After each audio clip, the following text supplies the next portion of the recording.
एक अय्याश राजा था। वह इतना धूर्त था कि नगर में किसी भी खूबसूरत महिला या लड़की को देख लेता तो अपने रुतबे के दम पर उसे हासिल कर लेता। एक बार राजा ने अपने लड़के के जन्म दिवस पर एक बहुत बड़े उत्सव का आयोजन किया, जिसमें नगर के सभी लोग पधारे। राजा का सबसे खास मंत्री भी अपनी पत्नी सहित राजा के यहाँ उत्सव में शामिल होने पहुंचा।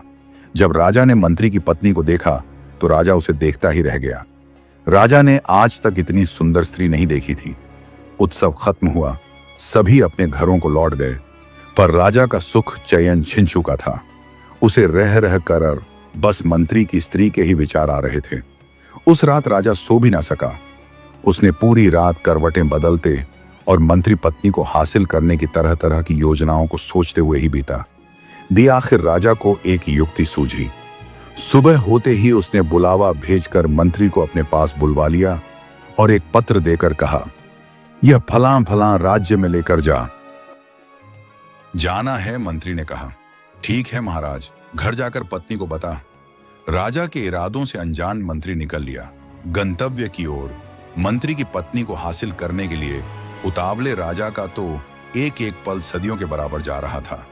जब उसे पक्का विश्वास हो गया कि मंत्री सफर पर जा चुका है तो राजा भी इत्र वगैरह लगा।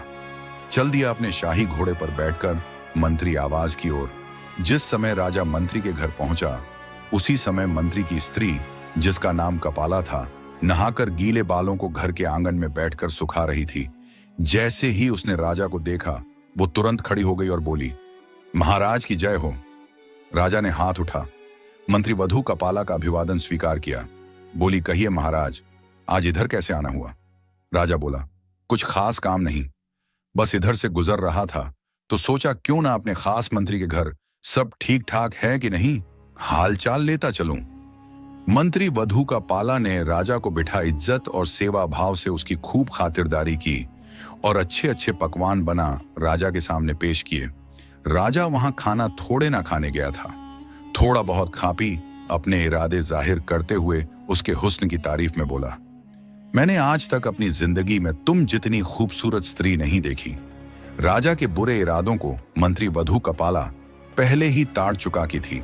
वो एक समझदार और पतिव्रत नारी थी जो राजा के घर आते ही समझ चुकी थी कि राजा ने जानबूझकर उसके पति को बाहर भेजा है ताकि राजा उसे अपने जाल में फंसा अपने बुरे इरादों को अंजाम दे सके। कपाला बोली, महाराज एक बात बताए, शेर जंगल का राजा होता है, क्या जंगल के राजा को यह शोभा देता है कि वह झूठ खाए और गंदगी में मुंह मारता फिरे? जब एक न्याय देने वाला ही अन्याय करने लग जाए तो प्रजा कहां जाएगी? महाराज, आपको यह बिल्कुल शोभा नहीं देता कि आप अपने मंत्री की स्त्री से ऐसी बातें करें। मंत्री वधू कपाला के मुख से ऐसी समझदारी और आंख खोल देने वाली बातें सुनकर राजा खुद पर बहुत शर्मिंदा हुआ। उसे अब बहुत अफसोस हो रहा था। उधर मंत्री कुछ दूर ही चला था, तभी उसे ख्याल आया कि राजा का दिया हुआ पत्र तो घर ही भूल आया है। उसने तुरंत अपना घोड़ा मोड़ा और घर की तरफ दौड़ा दिया। मंत्री जब घर पहुंचा और घर के बाहर राजा का घोड़ा देखा तो उसके पैरों नीचे से जमीन निकल गई। उसे सारा माजरा समझते देर ना लगी। मंत्री की पत्नी राजा के साथ रंगरेलियां मना रही हैं। यही सोच सोचकर मंत्री के खून का पानी बनते देर ना लगी। फिर भी मंत्री खून का कड़वा घूंट पी गया और चुपचाप जाकर वह पत्र उठाया और बिना किसी की नजरों में आए, बिना किसी से कुछ कहे सुने घर से निकल गया और राजा की बताई जगह पर वह पत्र पहुंचा दिया। पत्र पहुंचाकर जब मंत्री राजा के सामने हाजिर हुआ तो राजा ने बहुत सारे हीरे जवाहरात इनाम के तौर पर मंत्री को दिए। मंत्री ने वो सारे हीरे जवाहरात ज्यों के त्यों अपनी पत्नी को दिए तो उसकी पत्नी ने कहा, ये इतना सब कहां से आया? मंत्री बोला, यह उसे राजा ने तोहफे में दिया है और उसके मायके छोड़ आया। ऐसे ही समय बीत गया, न तो मंत्री ने उसकी कोई खोज खबर ली और ना ही उसे लाने गया। जब इस बात को बहुत दिन हो गए तो मंत्री की पत्नी के भाई आखिर थक हार कर मंत्री के पास पहुंचे और कहा कि वो उनकी बहन को लेने क्यों नहीं आ रहा। तब मंत्री ने कहा, मैंने उसके प्रति अपने सभी कर्तव्य पूरे कर दिए हैं, वो अब मेरी जिम्मेदारी नहीं। मंत्री वधू कपाला के भाई राजा के सामने पेश हुए और मंत्री की शिकायत की राजा ने तुरंत मंत्री को भी बुलवा लिया।